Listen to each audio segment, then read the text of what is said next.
Et maintenant, c'est Anne Tatu que nous accueillons. Elle est professeure de PS et docteure en sociologie. Alors, moi, j'ai bien envie de vous demander déjà comment ce lien s'est créé entre professeur de PS et docteur en sociologie. Et bonjour à vous. Bonjour. La filiation s'est faite assez naturellement. J'ai commencé comme professeur de PS à l'UFR STAPS, donc la faculté des sports, pour faire simple, de Besançon. Et naturellement, je me suis donc tournée vers les questions d'éducation par le sport, et particulièrement d'éducation par le sport des publics jeunes. Et j'ai, au fur et à mesure de mes rencontres professionnelles, de mes considérations et des objets que j'ai pu empoigner, je me suis naturellement tournée vers l'approche sociologique et au travers d'un certain nombre d'enquêtes qui avaient comme cœur de questionnement la place du sport et des loisirs dans la dimension structurante du sport et du loisir dans les vies et dans les parcours individuels et collectifs. Je me suis orientée vers l'approche sociologique qui permet quand même de comprendre un certain nombre de processus, comment on prend place, comment on se définit, comment on se construit, et avec toujours dans le cœur du questionnement, le sport comme outil, comme média pour être au monde. Racontez-nous en quoi, dans le cadre de votre expérience, vous vous sentez concerné par spécifiquement les quartiers prioritaires. Alors, la rencontre avec les quartiers prioritaires s'est faite justement dans ce cursus professionnel à l'occasion d'une enquête menée dans un certain nombre de quartiers politiques de la ville, enfin zones urbaines sensibles très exactement, puisqu'on a eu des financements via le CUCS, les contrats urbains de cohésion sociale. Donc, on a mené une enquête sur la place des loisirs dans ces quartiers en Franche-Comté, sous la direction de Gilles Vieille-Marchizet, qui était à ce moment-là un collègue qui est devenu aussi mon directeur de thèse en sociologie. C'est à cette occasion finalement que mes propres considérations, qui s'étaient d'abord orientées sur plutôt la sociologie du genre, c'est-à-dire la question de comment devient-on femme, comment devient-on homme, comment se construisent les rapports sociaux entre hommes et femmes, et les questions d'égalité femmes-hommes. C'est à ce moment-là que finalement mon questionnement sociologique rencontre les quartiers, la question des parcours individuels des femmes et des hommes dans ces quartiers. Est-ce que c'était un choix de votre part d'être dirigé vers les quartiers ou c'était une question de financement ? Non, alors c'est un vrai choix. Au cours de cette première enquête sociologique, donc d'envergure et collective, on a d'abord eu une approche quantitative, c'est-à-dire de poser la question de quelle était la place des loisirs et des temps libres, dont le sport, dans la vie et le quotidien des habitants de plus de 18 ans de ces quartiers. Cette enquête d'abord quantitative, c'est-à-dire définir la place, identifier quels sont les loisirs. Nous avons eu ensuite une approche qualitative, c'est-à-dire vraiment des entretiens avec des personnes qui ont accepté ces entretiens. Ce sont les parcours individuels et particulièrement féminins qui m'ont alors interpellée parce que j'y ai vu le contre-pied des représentations collectives, du sens commun et de l'idée qu'on peut se faire de ce qu'est la vie dans ces quartiers, de ce que sont les habitants de ces quartiers et particulièrement sur des populations françaises descendantes de migration et plus particulièrement des migrations maghrébines. Avant l'enquête, quelle était votre représentation des femmes qui vivent sur les quartiers prioritaires? Et finalement, qu'avez-vous trouvé? Qu'est-ce que selon vous, la population a comme image des femmes dans les quartiers? Moi, la représentation que j'en avais au départ, c'était lié aussi aux rencontres que je faisais. Je rencontrais donc des étudiantes, des jeunes femmes qui avaient ce profil et qui me semblaient rencontrer des injonctions contradictoires, une pression sociale assez importante. Et quand je dis pression sociale, c'était vraiment de la part finalement de la société française d'être les ambassadrices d'une rupture culturelle, d'une rupture potentiellement aussi cultuelle, avec leurs origines, avec leurs familles. Et finalement, ces jeunes femmes, je sentais qu'elles avaient une volonté farouche de prouver que les références n'étaient pas incompatibles, qu'elles n'étaient pas contradictoires, qu'on pouvait composer avec des origines maghrébines les attentes que la société française avait mettait en elle. Alors évidemment, je suis déjà en train de conceptualiser et puis de parler de ce qui est ressorti de l'analyse et de l'approche sociologique. Mais en tout cas, je sentais bien qu'elles se débattaient dans des références que l'on définissait pour elles comme contradictoires, mais qu'elles vivaient comme compatibles et qu'elles avaient comme si elles étaient obligées en permanence de se justifier de ce qu'elles étaient et de ce qu'elles pouvaient être. Moi, en fait, humainement et en tant que femme, elles me touchaient, ces jeunes filles, parce que je sentais bien que, plus que les autres, elles estimaient avoir des choses à prouver. Des fois aussi, je voyais certaines disparaître. Ça me marquait parce que je m'interrogeais toujours sur ce qui avait fait que cette volonté qu'elles incarnaient, tout d'un coup, avait dû céder à une pression ou à une autre montré que elles abandonnaient leur projet. Donc il y avait cette première sensibilité. Donc je sentais bien que ce qu'on pouvait dire des parcours de ces femmes ou de ce qu'on pouvait attendre et les enjoindre d'être, il y avait non seulement une contradiction, mais il y avait des impensés qu'il fallait aller creuser et questionner. C'est plus cette approche sensible et cette approche en tant qu'enseignante qui m'a orientée dans un premier temps vers ces femmes et leur parcours. Et puis après, cette rencontre au cours de l'enquête qu'on a évoquée tout à l'heure, où effectivement, certaines femmes dans les quartiers se saisissaient de la pratique sportive en particulier, là où elles sont les moins représentées, qui plus est, dans les quartiers, parce que vraiment le sport est le loisir le plus discriminant vis-à-vis des femmes et en particulier des jeunes femmes dans les quartiers politiques de la ville. Et donc, certaines femmes se saisissaient du sport justement comme d'une espèce de niche d'émancipation, de redéfinition de sa place. Et là, en introduisant le concept que je qualifierais de mou d'émancipation, je crois que c'était la bonne approche parce que c'était poser la question de mais de quoi parle-t-on quand on parle d'émancipation ? Qui parle d'émancipation ? Est-ce que c'est la manière dont la société demande aux femmes en général et à certaines femmes en particulier d'incarner une forme d'émancipation qui renverrait à nos valeurs, à notre histoire, à notre société ? Ou est-ce que l'émancipation, elle doit être prise du point de vue de la personne qui se dit émancipée ? Et là, qui nécessite de faire un pas de côté pour entendre d'où la personne parle.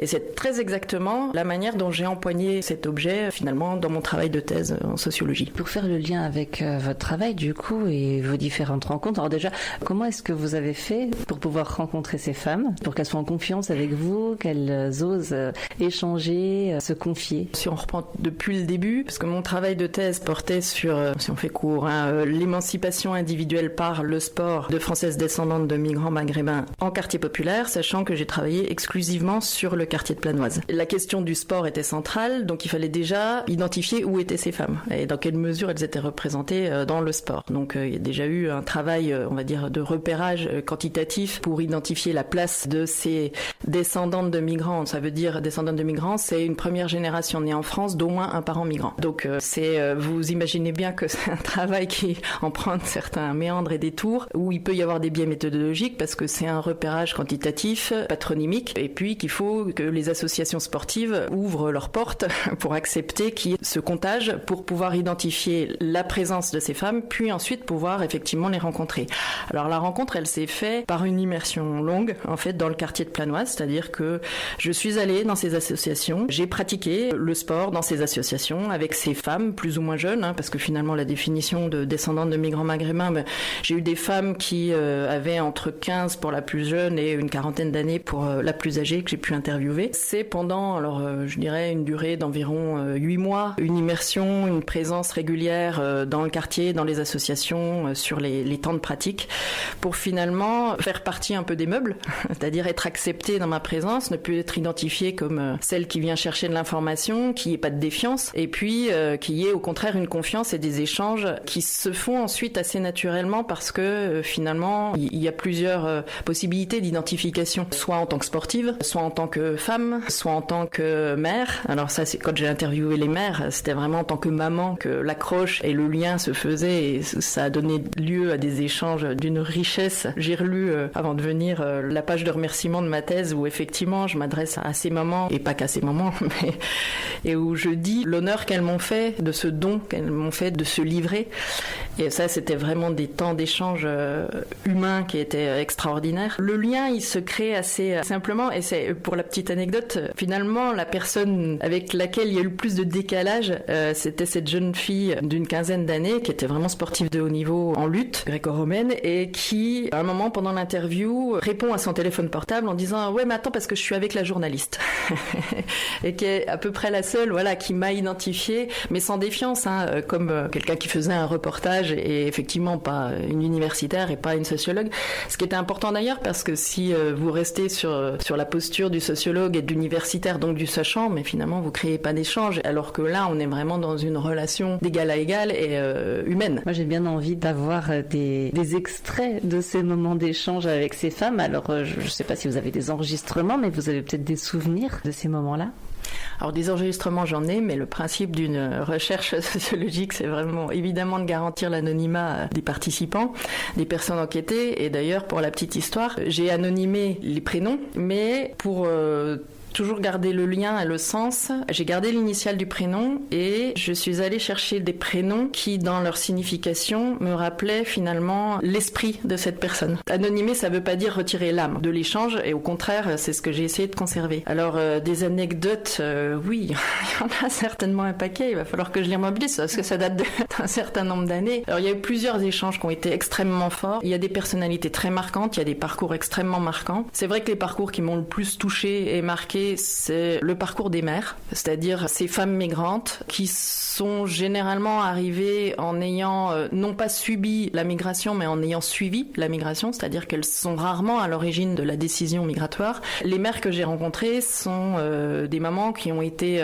mariées très jeunes, qui ont eu des enfants très jeunes et qui sont arrivées en France en n'ayant aucune maîtrise de la langue, aucune maîtrise des règles et du fonctionnement de la société française, et qui ont une intelligence sociale extraordinaire pour pouvoir trouver les ressources pour, à un moment, pouvoir transmettre à leurs enfants les moyens de prendre place dans la société française. Et moi, c'est ça que j'ai trouvé remarquable dans leur parcours, c'est que finalement, si elles n'ont aucun capital au sens de Bourdieu, c'est-à-dire elles n'ont pas les codes, elles n'ont pas le capital économique, elles n'ont pas le capital culturel de la société française, elles n'ont pas le capital social, elles n'ont pas le réseau social, elles n'ont pas les ressources telles qu'on les identifie pour agir. Elles ont des ressources dites subjectives, c'est-à-dire finalement des valeurs morales, des qualités humaines, de pugnacité, de courage, d'exemplarité, de combativité, qui à la fois leur permet de trouver leur place et ensuite de transmettre à leurs enfants de quoi trouver leur place. Et ce qui est vraiment ressorti de ces échanges, c'est que les mères jouent un rôle essentiel dans la manière dont les trajectoires individuelles des enfants vont se construire, et particulièrement des filles. Comme on en était aux anecdotes, juste dire qu'avec ces mères que j'ai rencontrées, j'ai passé des demi-journées, voire parfois des journées entières. Je repartais avec tous les gâteaux qu'elles m'avaient cuisinés en disant « mais tiens, ça c'est pour tes enfants ». Et je repartais avec une assiette qui avait du sens pour elles. Je disais « je vous ramènerai l'assiette ». Elle me dit « non, tu la gardes, c'est un souvenir ». Enfin, c'est aussi constater que là où il y a peu, on donne beaucoup. Et ça, c'est une leçon. Ce qu'il y avait de très marquant aussi, c'est qu'à chaque fois que j'ai pris contact avec elles, j'avais bien évidemment d'abord interviewé leur fille, voire leur fils. Systématiquement, la posture, c'est de dire « oui, mais moi je ne sais pas ». C'est-à-dire de considérer qu'elles ne sont rien, elles ne savent rien, et que finalement, l'autre, j'ai déjà utilisé le terme, mais c'est vraiment ça, est le sachant. Moi, systématiquement, c'était de leur dire « mais en fait, si, c'est vous qui savez tout, puisque c'est de votre histoire dont il s'agit. Et c'est moi qui ne sais rien ». La parole de ces femmes, à l'issue de l'échange, elles avaient un sourire et les yeux qui brillaient, parce que je crois que c'était une des premières fois aussi où on leur donnait la parole et où elles pouvaient raconter leur histoire du point de vue d'elles-mêmes, de ce qu'elles ont réellement vécu. Dans le don qu'elles m'ont fait, je me disais, parce qu'il y a une logique de contre-don, le contre-don c'était de leur donner la parole. Ça, c'était des moments extrêmement riches, extraordinairement riches. Et du coup, selon vous, qu'est-ce qui est spécifique aux quartiers prioritaires ? Je ne sais pas si on peut se dire la spécificité des quartiers prioritaires. Moi, c'est plus me poser la question de ce qui est structurant pour les quartiers prioritaires et qui nécessite d'être dépassé. C'est-à-dire, aujourd'hui, l'éclairage que l'on a sur les quartiers prioritaires, il est politique, il est collectif, il est médiatique, il est complètement biaisé. Du moment où il est collectif, il raconte pas la vraie histoire. Il est dans l'amalgame et puis dans le registre du sensationnel. Une des grosses erreurs, mais il y en a beaucoup dans les politiques publiques en direction des quartiers prioritaires, c'est de s'arrêter à ce qui est visible. Et ce qui est visible depuis des années, c'est un mal-être qui n'est manifesté que, finalement, collectivement par les jeunes hommes. Or, déjà, ces jeunes hommes qui manifestent bruyamment leur mal-être, notamment au moment des émeutes urbaines, ne résument pas la complexité et l'ensemble des réalités des quartiers, surtout amalgament les problématiques. Et finalement, la réponse qu'on a apportée depuis des décennies, il y a plusieurs erreurs, mais elle est d'abord macro-sociologique, c'est-à-dire on voit ça d'un point de vue global, en prenant du recul, mais on ne vient pas creuser les histoires individuelles pour comprendre vraiment ce qui se joue. On ne s'intéresse qu'à ceux qui font du bruit et qu'à ceux qui dénoncent les problèmes, mais pas à ceux qui, au contraire, expliquent qu'il y a des ressources, expliquent que c'est possible de faire autrement, expliquent qu'il y a d'autres réalités dans ces quartiers. Et là, c'est en allant creuser du point de vue microsociologique, et c'est exactement ce que j'ai fait, c'est-à-dire dans les parcours individuels, qu'on se rend compte qu'il y a des choses que l'on ignore et qui sont pourtant des leviers d'action extraordinaires. Et notamment, par exemple, je pense qu'il y a une génération qui est totalement oubliée, c'est la génération des parents. Ce qui ressort de ma thèse, c'est que dans les transmissions mémorielles de l'histoire migratoire, de l'histoire en tant que femme ou en tant qu'homme, c'est là que sont les ressources pour la génération des descendants pour prendre place dans la société. Et finalement, les politiques publiques, elles prennent la direction des jeunes, mais elles oublient que ceux qui sont en position de transmettre, ce sont les parents.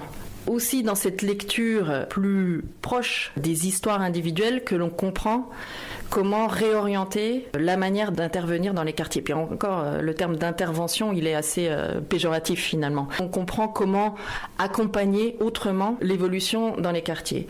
Et il y a un certain nombre de socio-anthropologues, dont Mark Hatzfeld, qui montrent qu'il y a une force créatrice dans les quartiers, qu'il y a des trajectoires d'ascension sociale, qu'il y a une foultitude d'histoires intéressantes et positives à raconter et qui sont totalement passées sous silence et invisibilisées parce qu'on va avoir un traitement sensationnel, parce qu'on va avoir un traitement sécuritaire et parce que c'est plus facile de focaliser sur les problématiques issues des migrations plutôt que, au contraire, la richesse et tous les éléments multiculturels et positifs qui émergent de ces mélanges et de ces échanges. Quels sont les éléments importants pour vous dans les quartiers prioritaires ? Ce que j'ai déjà dit et qui me paraît essentiel de rappeler, c'est de redonner une place aux parents, c'est-à-dire d'arrêter de les voir comme des parents démissionnaires, des parents en incapacité de jouer leur rôle ou ayant décidé de ne pas jouer leur rôle, parce que c'est tout le contraire qui se joue. Donc redonner la place aux parents et accompagner les parents plutôt que de n'accompagner que la jeune génération.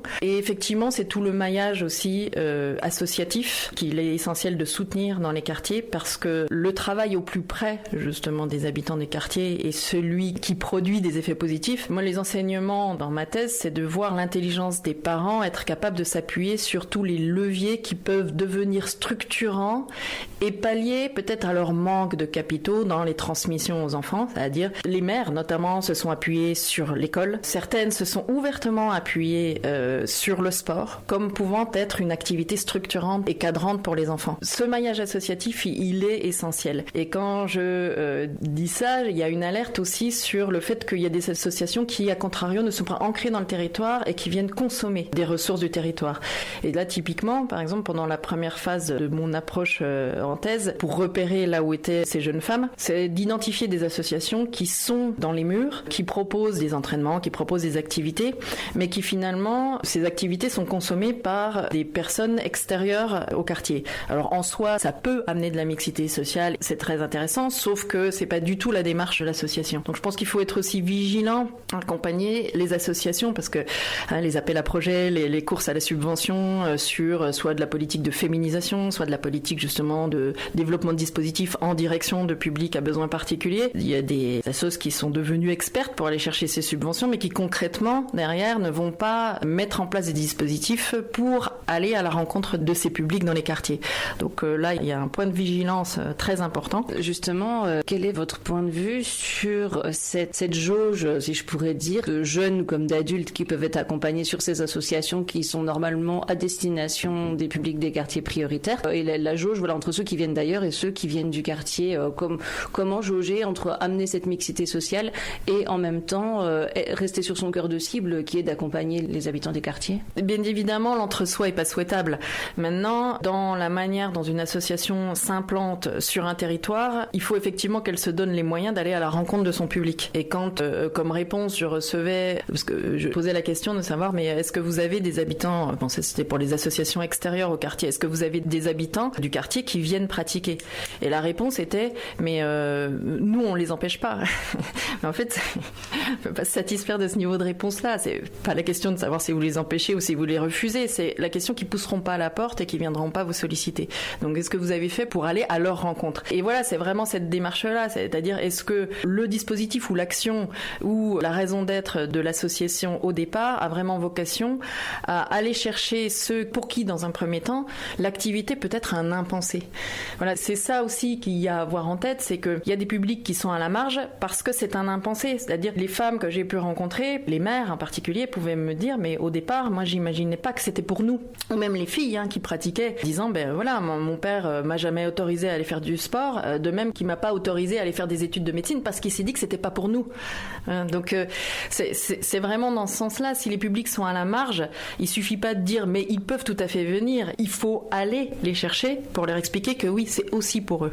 Voilà. Et cette démarche d'aller vers, elle est essentielle, et culturellement, pour certaines associations particulièrement sportives, c'est pas dans leur gène, quoi. Lors de votre recherche, qu'avez-vous vu, qu'avez-vous pu constater concernant la place de chacun dans les quartiers et plus spécifiquement la place de la femme? Alors là, on va quand même aller vers des représentations qui sont partagées, et qui est que les femmes sont majoritairement invisibilisées dans les quartiers, dans l'espace public des quartiers, et certaines catégories de femmes en particulier. Donc dans la première enquête qu'on a menée dans la place des loisirs chez les habitants de plus de 18 ans dans les quartiers populaires, ce qui était marquant, c'est de voir qu'effectivement, c'est dans la génération des jeunes femmes, 18-25 ans, qu'il y avait le plus la disparition des femmes de l'espace public et des activités de loisirs. Là où, en rentrant dans un statut de mère, ou en sortant de ce statut de mère, donc à partir de 25 ans jusqu'à 45 ans, et puis après quand les enfants sont plus grands, et puis finalement que statutairement, en termes d'identité sociale, elles vont changer de catégorie de femmes, en fait, eh bien, ces femmes-là, elles pouvaient exister dans l'espace public, justement au travers du statut de mère. Là où les jeunes femmes, elles n'avaient pas forcément de place, et de constater que dans la jeune génération, les rapports sociaux de sexe, femmes-hommes, étaient, si ce n'est conflictuels, en tout cas, c'est si l'un était présent, l'autre disparaissait. Et ça se faisait toujours au détriment du féminin, finalement.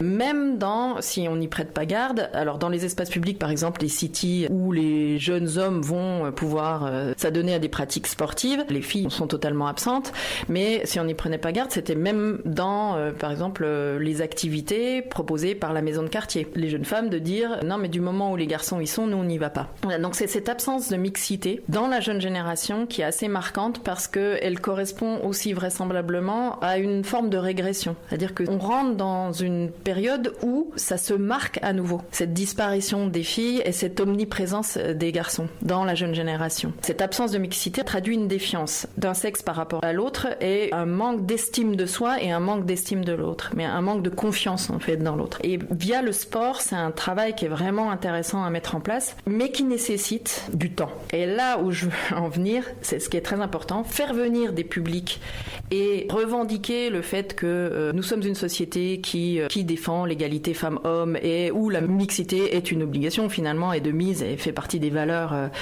qui sont celles de la société française. C'est bien, c'est parfait, c'est même essentiel. Par contre, c'est de penser que dans certains territoires, et sans ramener ça à une question uniquement culturelle, parce que là on se met le doigt dans l'œil, ça n'est pas que ça. Loin de là, c'est une question aussi là vraiment de culture de territoire. Cette mixité, elle ne pourra pas être imposée du jour au lendemain. C'est-à-dire si on veut faire venir des publics qui, là je parle sur le champ sportif, mais des activités physiques, si on veut faire venir des publics qui sont éloignés de la pratique, il y a des étapes à mettre en place. Il ne faut pas avoir peur de passer par ces étapes. C'est-à-dire d'abord faire venir certaines femmes qui sont éloignées, c'est les faire venir juste entre elles. Comme première étape nécessaire d'un changement de pratique et d'un changement de représentation.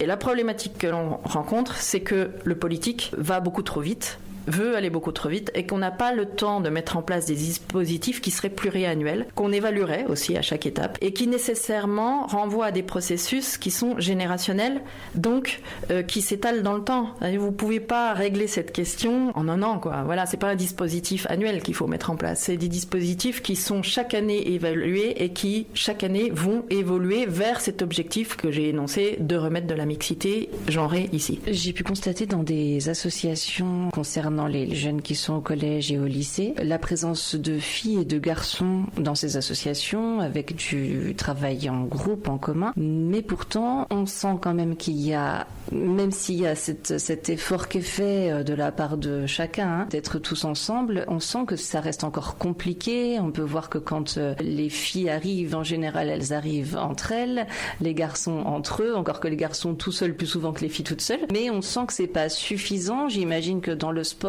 c'est pas suffisant non plus. Est-ce qu'il n'y a pas aussi une question de peur? Vous parlez de manque de confiance envers l'autre. Est-ce qu'il n'y a pas aussi une peur d'agression verbale et ou physique, que les jeunes femmes auraient peur des garçons qu'elles pourraient rencontrer en se baladant, en restant dans un endroit fixe, sans but précis, si ce n'est juste être dehors avec d'autres personnes? De toute évidence, effectivement, il y a un contrôle dans l'espace quartier, il y a un contrôle du féminin par le masculin, et notamment par la mauvaise réputation. en particulier. Donc il y a une pression sociale, territoriale, on va dire, sur les jeunes filles qui accélère leur disparition. Mais du coup, ça génère aussi d'autres phénomènes. Aujourd'hui, on voit apparaître des groupes, des bandes de jeunes filles, au même titre qu'on avait des bandes de jeunes garçons.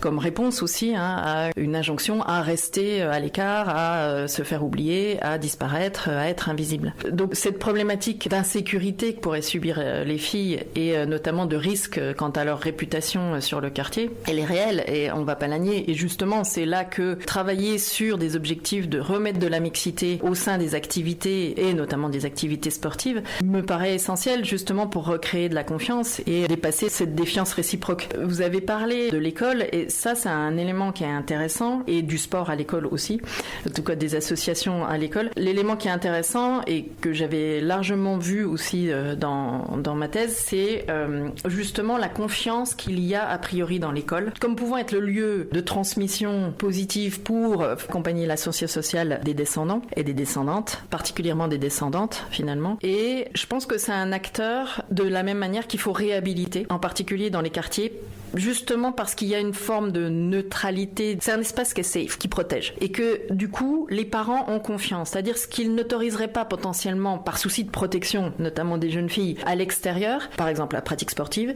ils peuvent l'autoriser au sein de l'école parce qu'il y a une confiance dans les acteurs de l'école et dans le système scolaire.